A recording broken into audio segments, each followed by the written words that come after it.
सुरक्षा के लिए अगर हमको प्राण भी न्यौछावर करने पड़े तो हम उससे पीछे नहीं हटेंगे। जब लाखों ऐसे फौजी एक साथ आते हैं तब वो बन जाती है इंडियन आर्मी। रब इस पूरी दुनिया की रक्षा करते हैं, पर देश की सीमा पर अपनी जान की परवाह किए बगैर जो सैनिक हमारे देश की रक्षा करते हैं वो भी रब से कम नहीं। कौन कहता है कि फरिश्ते सिर्फ आसमान में होते हैं? ज़मीने हिंद पर उन्हें जवान के नाम से जाना जाता है। वो हमें खतरे से दूर रखते हैं, पर खुद अपने परिवार और आम जिंदगी से दूर हो जाते हैं। पर हम कोशिश करेंगे इन दूरियों को मिटाने की। मैं निकल पड़ी हूँ एक ऐसे सफर पर जहाँ आपके दिल से निकले, कलम से उतरे एक कागज पर आपके प्यार भरे संदेशे इंडिया के हर बॉर्डर तक हमारे फौजियों तक पहुँचाने। ये संदेशे भारत के जवानों को बताएंगे हम उनका दिल से शुक्रिया करते हैं। हर शब्द, हर खत उन्हें ये एहसास दिलाएगा कि हम उनके कितने शुक्रगुजार हैं। So join me on our brand new show, JK Paper and CurlyTales presents संदेशे आते हैं।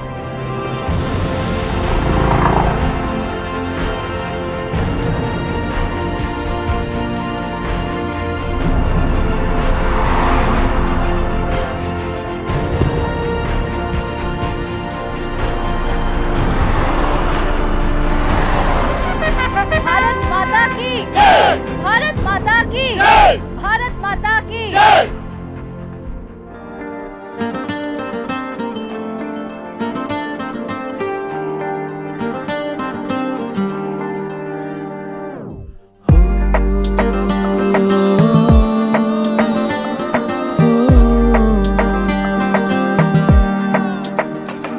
नन्हे नन्हे हाथों से पैगाम हजारों आते हैं। कोई पूरब से है, कोई पश्चिम से है। कभी प्यार बयां ये करते हैं, कभी गर्व से ये इतराते हैं। कोई उत्तर से है, कोई दक्षिण से है। सुन सीमा पे रहने वाले,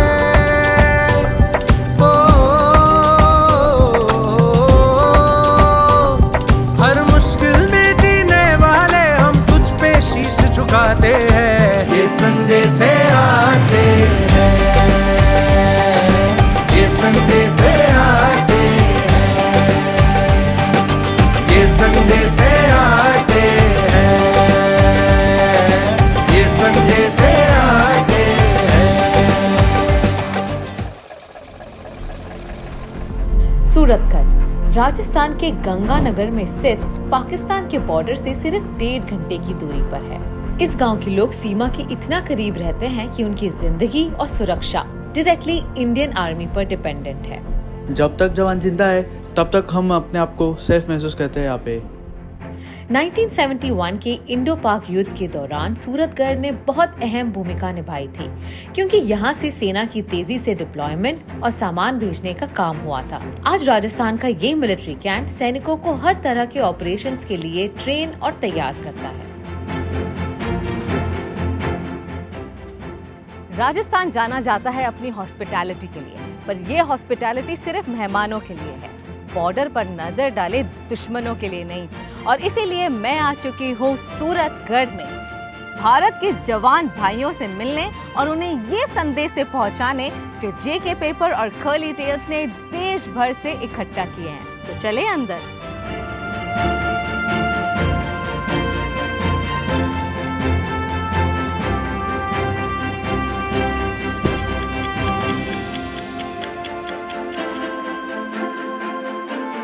Today I am going to live 24 hours of my life like a soldier living in Suratgarh border in Rajasthan. हमारा सबसे इम्पोर्टेंट है वो है इंडोरेंस। हाँ जी। क्योंकि हमको इंडोरेंस के क्षेत्र में काफ़ी काम करना पड़ता है। इसके लिए हम अपने आप को फिट रखते हैं और इसके लिए हम रनिंग जिस पे सबसे ज़्यादा फोकस होता है। ओके। उसके बाद अपने पूरा बॉडी का पीटी जिसके लिए हम पुशअप, चिन अप और उसके बाद फिजिकल ट्रेनिंग में जो ग्राउंड वर्क होता है हमारा, इसमें मंकी रोप, वर्टिकल रोप, इस प्रकार की कार्रवाई करते हैं। कहीं पे पहाड़ है, कहीं पे प्लेन का इलाका है, तो हमें अलग अलग जगह पे ऑपरेट करने की ज़रूरत पड़ती है, जिसके लिए हमें कई एक्सरसाइजों में भी और कई प्रकार की एक्टिविटी दिखानी पड़ती है। जैसे कि हम स्लेदरिंग करते हैं, उसके लिए इसकी प्रैक्टिस होती है। उसके बाद हमने पहाड़ के ऊपर चढ़ना, किस प्रकार से हम पहाड़ पे चढ़ सकते हैं, किस प्रकार से नदी नालों को क्रॉस कर सकते हैं, तो उसके लिए इसकी ज़रूरत पड़ती है। Well, the army really trains you for any situation in life.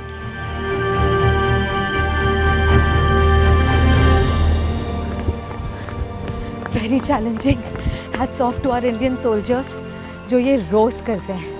I've lost a few calories. Time to regain them.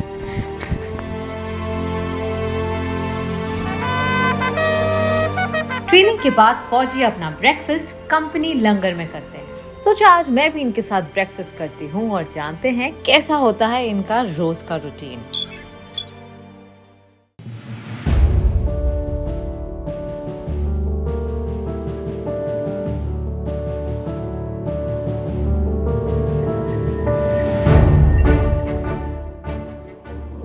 हाय, मैं आपको ज्वाइन कर सकती हूँ. Thank you.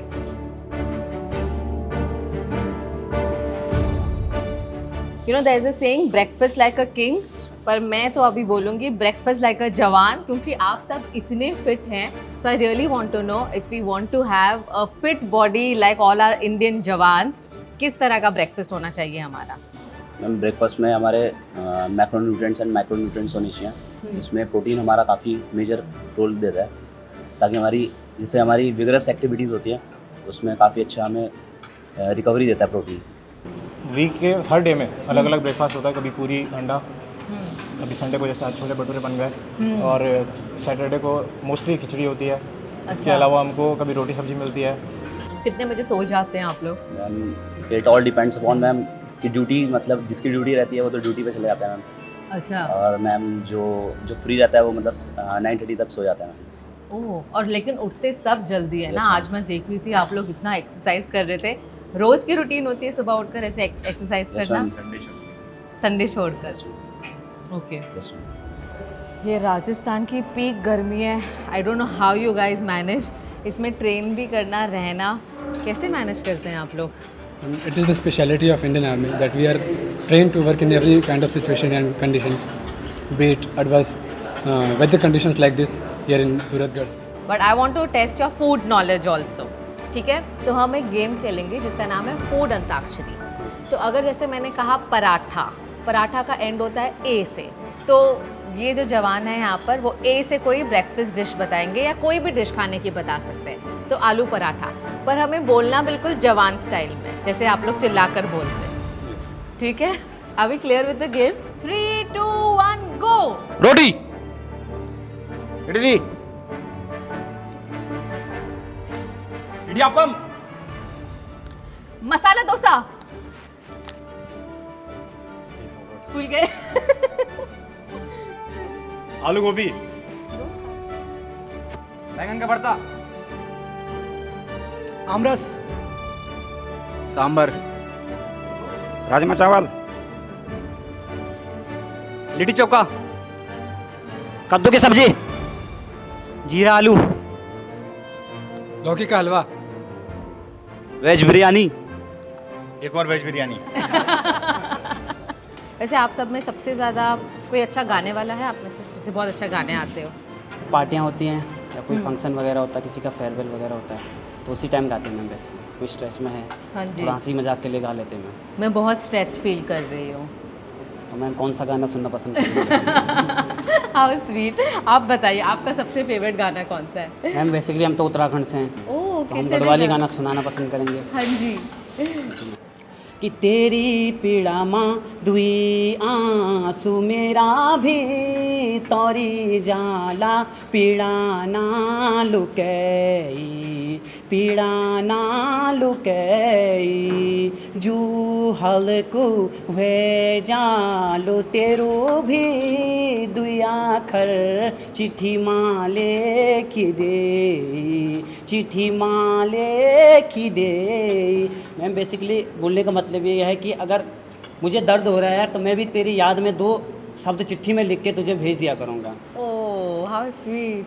तो जू हलकू हुए जालू तेरू भी दुया खर चिट्ठी माले की दे, चिट्ठी माले की दे पीड़ा ना लुके। Thank you. Oh wow, beautiful. बहुत अच्छा लगा, एक तो आपने गाया भी और साथ में हमें समझाया भी। और आपने बात की चिट्ठी की, आप सब अपने परिवार से दूर रहते हैं पर चिट्ठी लिखते हैं अभी भी आप? चिट्ठी आती थी तो सब लोग बताते हैं मैम, हमारे सीनियर, अच्छा। कि जब एक की चिट्ठी आती थी सब लोग इकट्ठा होकर उस चिट्ठी को पढ़ने आते थे, लेकिन उसमें कुछ भाव अलग होता था मैम। अभी तो सब मैम मोबाइल की दुनिया में खो गए हैं, अपनी बात ब्लूटूथ डाल के अपनी अपनी बातें करते हैं। लेकिन उस ज़माने में वो बताते हैं कि कैसा दौर था जब एक की चिट्ठी आती थी, किसी के घर में कुछ खुशी का माहौल होता था, तो चिट्ठी के माध्यम से मैम सबको पता चलता था। और वो चिट्ठी हमेशा हम संभाल कर रख सकते थे, है ना? हमारी सर्विस भी 16 रनिंग हो गई है, तो हमने मैम शुरू में 1-2 बार हमने भी घर पे लिखी है अपने मम्मी डैडी को। उस टाइम पे शादी तो थी नहीं हमारी, तो मम्मी डैडी को पक्का लिखी है। उनको मैम उम्मीद नहीं थी कि मैं चिट्ठी लिख के भेज भी सकता हूँ, क्योंकि मैम ये ऐसी चीज़ थी ना, उस टाइम मोबाइल आ चुके थे, भले ही उस टाइम व्हाट्सएप वीडियो कॉल नहीं थे, ये 2008 एंड की बात है, तो उस टाइम पे मोबाइल आ चुके थे, लेकिन ये वीडियो कॉल वगैरह थोड़ा सा उस टाइम नहीं थे। लेकिन जब उनको वो चिट्ठी मिली, तो जब मैंने संडे के दिन, मैं ट्रेनिंग पीरियड में था उस टाइम, तो जब उन्हें कॉल किया तो उन्होंने एक चिट्ठी का एक एक चीज़ पढ़ के मुझे बताया, बोला ये लिखा है, और ऊपर से मैम यही बताया कि ये तूने गलत लिखा है हिंदी में, क्योंकि हिंदी का मैम थोड़ा मिस्टेक था ना, इसलिए। तो मैम ये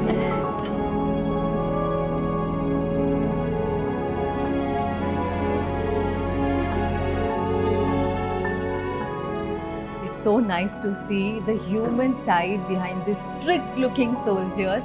और मैं इनके लिए सरप्राइज लाई हूँ देश भर से संदेशे और letters. I am so happy, उन्होंने बताया कि कितना वैल्यू रखता है उनके लिए एक लेटर। और जेके पेपर और कर्ली टेल्स देश भर से संदेशे लेकर आया है इन जवानों के लिए, and I can't wait to give them these letters. Let's go.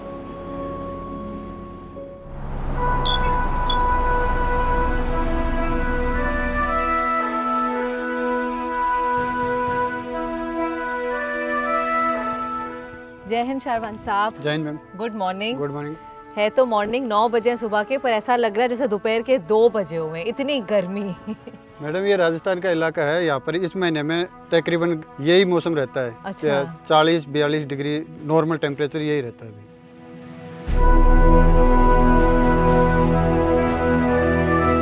Her rose military camp में ट्रेनिंग के दौरान इंडियन आर्मी अलग अलग सिचुएशंस क्रिएट करती है, जिससे लड़ने के लिए फौजियों को तैयार किया जाता है। हमारे बंद पर दुश्मन ने कब्जा कर लिया है। अच्छा। उसको वापस हासिल करने के लिए आर्मर्ड है, आर्मर्ड में टैंक्स है, और मैक इन्फेंट्री में आईसीबीज है, और पैदल सेना जो इन्फेंट्री हमले को अंजाम देकर ये कैप्चर किया हुआ इलाका हम वापस हासिल करेंगे। तो गाइस वो वाला हिस्सा पूरी तरह से कैप्चर हो चुका है और हमारे इंडियन सैनिक अब इसे वापस लाने वाले हैं। यही आज की ड्रिल होने वाली है, तो देखते हैं किस तरह से होता है ये।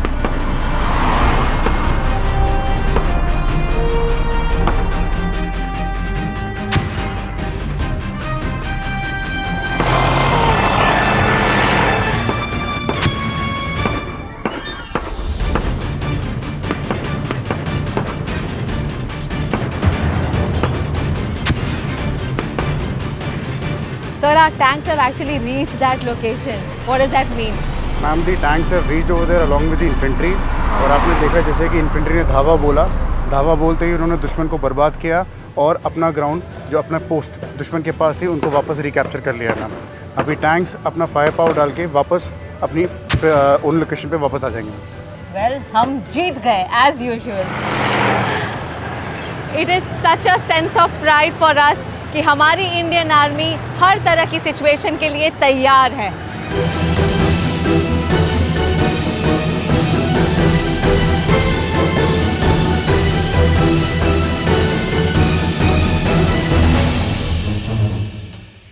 सूरतगढ़ का रेगिस्तान, इतनी गर्मी हो रही है इस ट्रेनिंग ग्राउंड पर, अलग अलग तरह की ट्रेनिंग हो रही है हर जगह पे यहाँ। वेरी इंटरेस्टिंग यार, कैसे करते हैं पता नहीं। मैं थोड़ी देर बैठ जाती हूँ छाँव में। हाय, ये क्या है?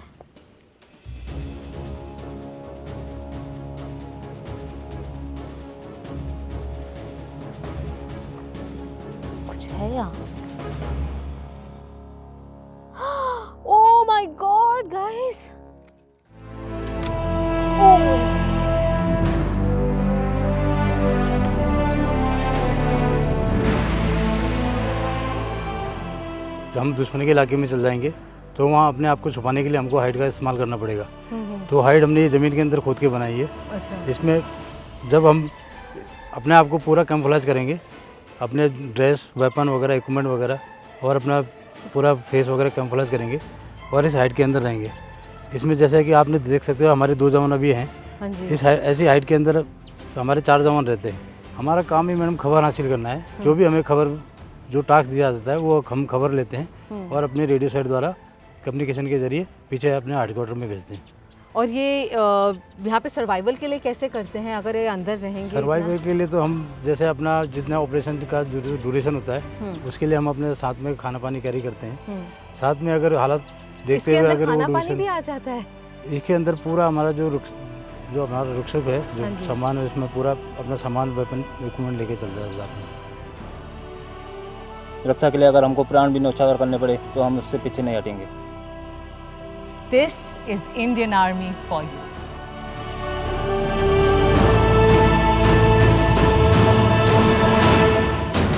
Wow, what an exciting day this has been and time now for the surprise जिसके लिए मैं बहुत excited हूँ।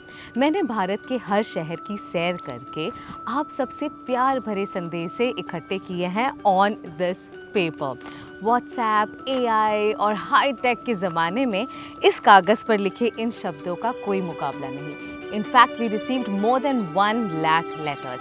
अब ये मत समझना कि हमने पेपर वेस्ट किया है और एनवायरनमेंट का ध्यान नहीं दिया है, क्योंकि ये संदेश लिखे गए हैं जेके पेपर पर, जो फॉरेस्ट के पेड़ों को काट कर नहीं बल्कि प्राकृतिक तरीके से उगाए गए पेड़ों से बने हैं इन अ सस्टेनेबल वे। जैसे हमारे जवान देश की रक्षा करते हैं, वैसे ही जेके पेपर एनवायरनमेंट की रक्षा करता है।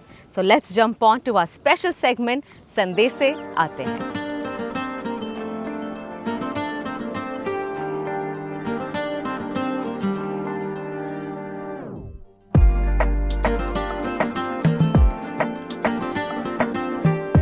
जय हिंद एवरीवन।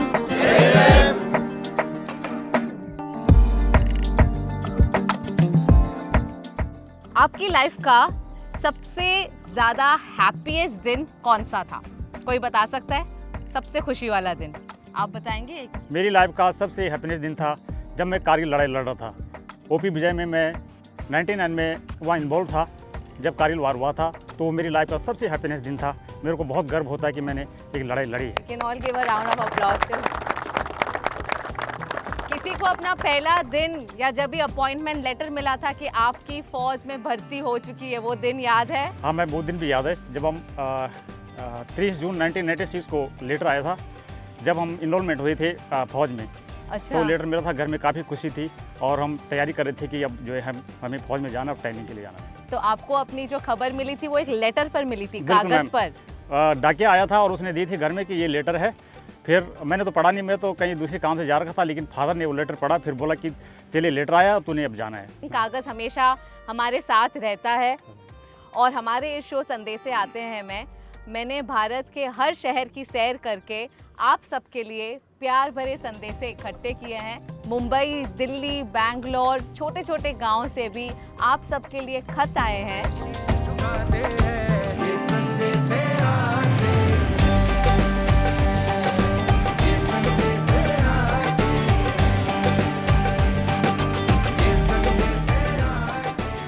सबको मैंने संदेशे पहुंचा दिए हैं and the smiles on their faces is absolutely priceless.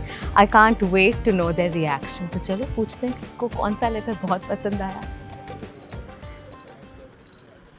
हवलदार सुरेंद्र सिंह। मेरे को अर्नब चौहान क्लास 8 के बच्चे का लेटर मिला है, तो उसने अपनी फीलिंग्स जाहिर की हैं मेरे लिए।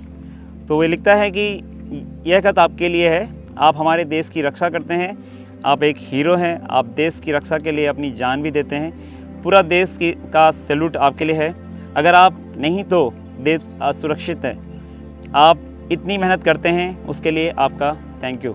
मैं बच्चे के लिए यही कहना चाहूँगा कि उसके दिल में भी हमारे लिए इतना प्रेम है कि वो उतनी दूर बैठे हुए भी देखो हमारे लिए इतना दूर उसने एक लेटर भेजा है, इसके लिए मैं थैंक्स कहना चाहूँगा उसको। आपके बच्चे हैं अपने? हाँ जी, मेरी बेटी भी 8th में ही पढ़ती मैम। मैं चाहूँगा कि बेटी मेरी आर्मी में आए। How sweet. ये अंशिका का लेटर है मैम।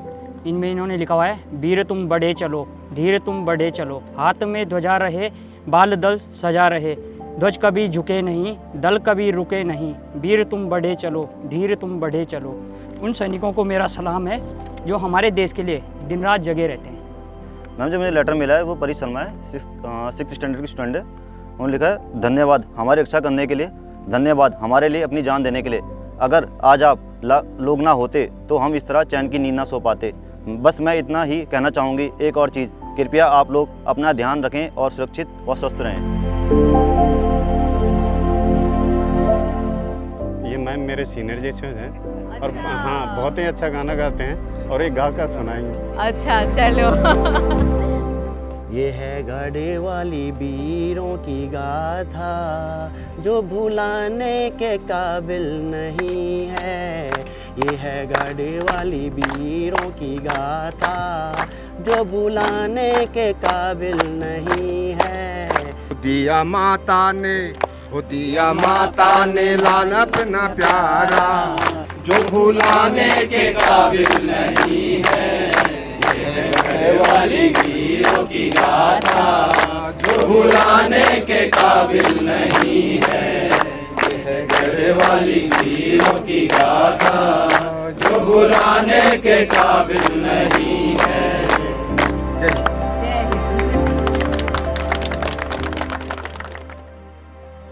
जब हमारे वीर जवान अपनी जान की बाजी लगाकर देश की रक्षा करते हैं तो उनके लिए हमारी ग्रैटिट्यूड शब्दों से परे होते हैं। जेके पेपर दिल से इन बहादुर सोल्जर्स का शुक्रिया अदा करते हैं। इस इनिशिएटिव के जरिए हम हैंड रिटन लेटर्स के ट्रेडिशन को फिर से जीवित कर रहे हैं ताकि सिटीजन्स और सोल्जर्स के बीच का बॉन्ड और मजबूत हो। हमारे कागज उन पेड़ों से बनाए जाते हैं जो एग्रो सोशल फार्म फॉरेस्ट्री के तहत उगाए जाते हैं, जिससे न सिर्फ एनवायरनमेंट की सुरक्षा की जाती है बल्कि 1,30,000 फार्मर्स फैमिलीज को लाइवलीहुड मिलता है। From the paper of the nation to the protectors of the nation, हम अपने तहे दिल से उनकी एक बार फिर शुक्रिया अदा करते हैं। जय हिंद।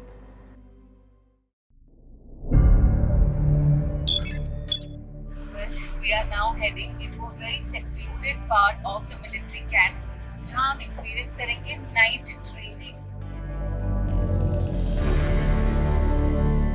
यहाँ बीच रेगिस्तान में एक सर्विलेंस सेंटर सेटअप किया गया है। टेक्नोलॉजी द्वारा डेटा एनालाइज किया जाता है और किसी भी हमले की भनक से भी सेना हमेशा तैयार रहती है।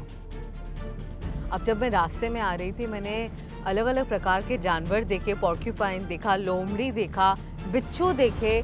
तो अगर कोई जानवर आकर नुकसान पहुंचा दे या काट दे तब क्या करते हैं? मैम इसके लिए हमारे पास पहले से ही हाइजीन एंड केमिकल कुछ टाइप के होते हैं जो हम पहले से उसका छिड़काव करके भी रखते हैं। फिर अगर इनकेस अगर कोई ऐसा घटना हो भी जाए तो हमारे ट्रूप्स पहले से जिनको मेडिकली ट्रीटमेंट होता है वो हमारे बीच में होते हैं और वो ट्रीटमेंट करके उसको निर्धारित जगहों के लिए भेज देते हैं। ट्रेनिंग के दौरान हम जितना पसीना बहाएंगे उतना लड़ाई के दौरान हमारा खून कम बहेगा। रात भर मैं फौजी भाइयों से हुई बातों के बारे में सोचती रही। देश के प्रति उनका जो प्यार और डेडिकेशन है, इट्स ट्रूली अनमैच्ड।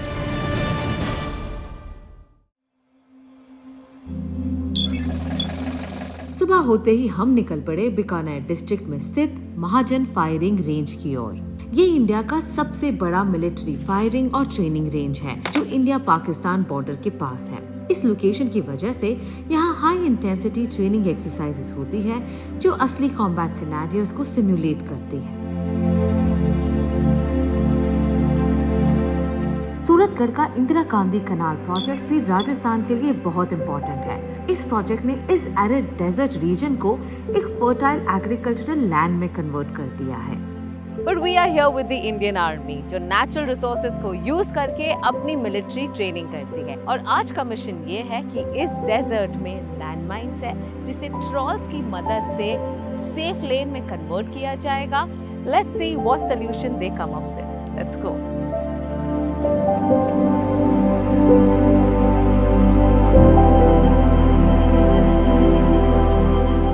ये ट्रैवल बहुत प्रिसीसली सीक्वेंसी एक का पीछे एक आता है जिससे माइंड फील्ड में एक क्लियर रास्ता मिल जाता है, एक्यूरेट रास्ता, सेफली रास्ता मिल जाता है।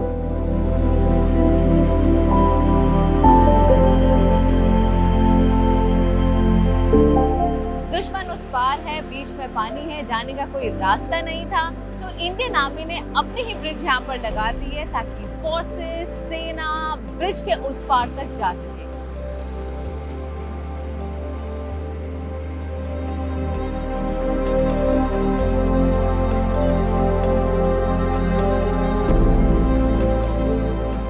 सूरतगढ़ के फौजियों के साथ वक्त गुजारकर उनकी ट्रेनिंग का हिस्सा बनकर ये मैं समझ गई कि भारत का फौजी सिर्फ फौजी नहीं, वो एक doctor, engineer, athlete, mechanic, all in one है। और ये मैं सिर्फ एक फौजी की बात कर रही हूँ। अब सोचिए, जब लाखों ऐसे फौजी एक साथ आते हैं तब वो बन जाती है इंडियन आर्मी। शायद मैं शब्दों में बयान नहीं कर पाऊंगी कि आज मुझे इन रियल हीरोज को मिलकर कैसे लगा, पर जो कहना मुश्किल होता है वो लिखना आसान होता है। तो आइए देश के जवानों के लिए अपना प्यार इस कागज पर सजाते हैं। हमारे भारत के फौजियों को तो पता चले कि आज भी उनके लिए संदेशे आते हैं। मैं मिलूंगी आपको भारत के अगले बॉर्डर पर। जय हिंद।